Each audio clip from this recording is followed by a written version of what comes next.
तो आज हम बात कर रहे हैं भारत के एक जाने माने क्रिप्टो एक्सचेंज CoinDCX की। जी। उन पर हाल ही में एक बड़ा साइबर हमला हुआ है। हमारे पास न्यूज़ दुनिया की एक रिपोर्ट है इस पर, और हम इसी के जरिए समझने की कोशिश करेंगे कि आखिर हुआ क्या और इसके मायने क्या हैं। और देखिए, खबर है भी चौंकाने वाली।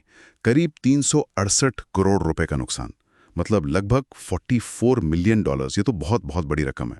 तो हुआ कैसे यह हमला, क्या कहती है रिपोर्ट? जी, रिपोर्ट के मुताबिक ये हमला सीधे CoinDCX के एक ऑपरेशनल अकाउंट पर हुआ है। अब ये समझना शायद ज़रूरी है कि ऑपरेशनल अकाउंट आखिर होता क्या है। ये बेसिकली वो खाता होता है जिसे एक्सचेंज अपने रोज़मर्रा के कामकाज के लिए इस्तेमाल करता है, ख़ास तौर पर लिक्विडिटी मैनेजमेंट के लिए। मतलब लेन देन आसानी से और तेज़ी से होते रहें, उसके लिए जो फौरी ज़रूरतें होती हैं। ये अक्सर ऑनलाइन या कह सकते हैं हॉट वॉलेट से जुड़ा होता है। अच्छा, हॉट वॉलेट। तो ये वो अकाउंट नहीं है जहां मतलब आम निवेशकों का, हम जैसे लोगों का पैसा रखा होता है, क्योंकि सबसे पहली चिंता तो यही होती है कि भाई हमारा पैसा तो सेफ है ना। हाँ हाँ, बिल्कुल सही चिंता है ये।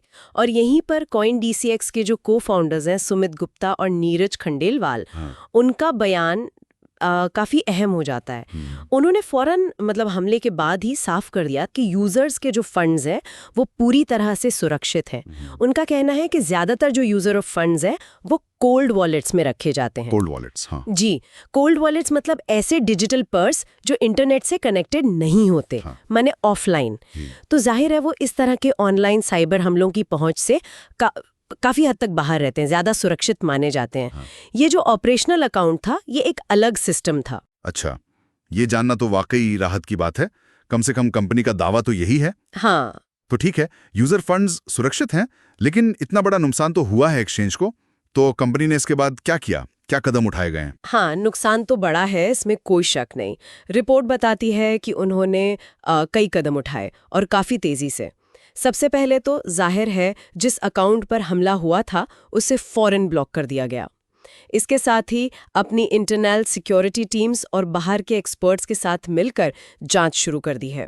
और कानून प्रवर्तन एजेंसियां, मतलब लॉ एनफोर्समेंट एजेंसीज, उनको भी इन्फॉर्म कर दिया गया है।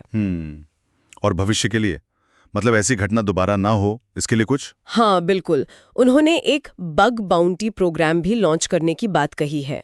ये एक तरीका होता है जिसमें कंपनियां बाहर के सिक्योरिटी रिसर्चर्स या आप कह सकते हैं एथिकल हैकर्स को अपने सिस्टम में कमजोरियां या बग्स ढूंढने के लिए इनाम देती हैं। अच्छा, हाँ, बग बाउंटी सुना है इसके बारे में। जी, इससे सिस्टम की सिक्योरिटी को और मजबूत करने में मदद मिलती है।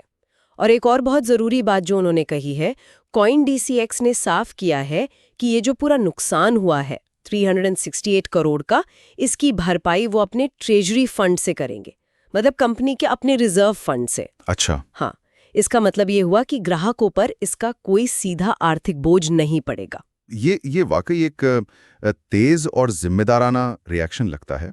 नुकसान की भरपाई खुद करना ये एक बड़ा कदम है। रिपोर्ट में भी इसकी तारीफ की गई है। लेकिन रिपोर्ट एक और बात याद दिलाती है। कुछ समय पहले WazirX के साथ भी एक बड़ा विवाद हुआ था सिक्योरिटी को लेकर, और अब ये CoinDCX वाली घटना, तो ये भारत के क्रिप्टो स्पेस में दूसरी बड़ी सिक्योरिटी से जुड़ी चिंताजनक खबर बन जाती है।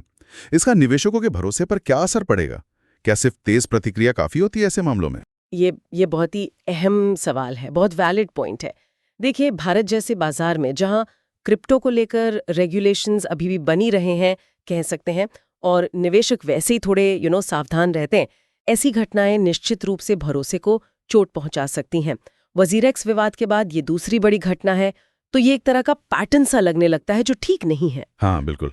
हालांकि CoinDCX ने जिस तरह से पारदर्शिता दिखाई है, तेजी से कदम उठाए हैं और नुकसान खुद उठाने की बात कही है, शायद इससे कुछ हद तक डैमेज कंट्रोल हो जाए।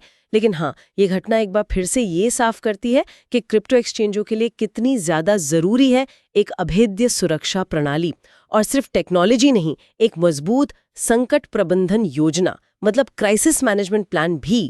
ये सिर्फ टेक्नोलॉजी का मामला नहीं है, ये भरोसे का भी मामला है। तो कुल मिलाकर सार यही निकलता है कि CoinDCX के दावे के मुताबिक यूजर्स के फंड्स सुरक्षित हैं, और नुकसान जो हुआ है वो कंपनी खुद झेल रही है। लेकिन हाँ, ये सवाल तो अब सबके मन में आएगा ही कि क्या ये प्लेटफॉर्म्स वाकई उतने सुरक्षित हैं जितना दावा किया जाता है? बिल्कुल, ये घटना क्रिप्टो की दुनिया में जो सुरक्षा की चुनौती है ना, जो लगातार बनी रहती है, उसको उजागर करती है। जैसे जैसे टेक्नोलॉजी विकसित हो रही है, वैसे वैसे हैकर्स के तरीके भी तो एडवांस हो रहे हैं। तो एक्सचेंजों को सिक्योरिटी के मामले में हमेशा एक कदम आगे रहना पड़ता है, जो कि आसान नहीं है। सही कहा। और इसी नोट पर हम अपने श्रोताओं के लिए एक सवाल छोड़ जाते हैं सोचने के लिए। जैसे जैसे क्रिप्टो करेंसी और ये डिजिटल एसेट्स हमारी जिंदगी का, हमारी अर्थव्यवस्था का हिस्सा बन रहे हैं, क्या सिक्योरिटी की मजबूती और इस्तेमाल की आसानी, इन दोनों के बीच एक सही संतुलन बनाना कभी पूरी तरह मुमकिन हो पाएगा? या फिर बेहतर सुरक्षा के लिए हमेशा थोड़ी थोड़ी असुविधा हमें झेलनी ही पड़ेगी, एक समझौता करना ही होगा?